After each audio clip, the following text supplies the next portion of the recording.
আপনি আমাকে বলেন যে আওয়ামী লীগকে যদি দলগতভাবে নিষিদ্ধ করে সে আওয়ামী লীগের রাষ্ট্রপতি থাকে কিভাবে?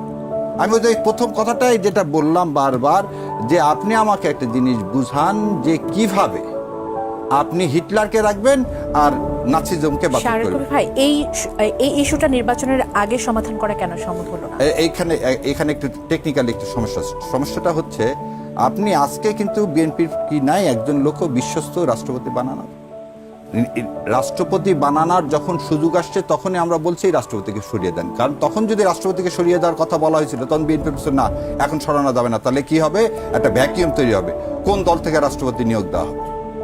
আজকে তো আপনার দলের লোক আছে রে ভাই, আপনি তো মেজরিটি, আপনি এই সংসদের, আমি নিজে একটা চিঠি দিছি মাননীয় প্রধানমন্ত্রীকে এবং পুরা কনস্টিটিউশনের মধ্যে থেকে মেকানিজম দেখাই দিছি যে কিভাবে তিনি এই সংসদে একজন স্পিকার মনোনীত করে স্পিকার অ্যাক্টিং রাষ্ট্রপতি হিসাবে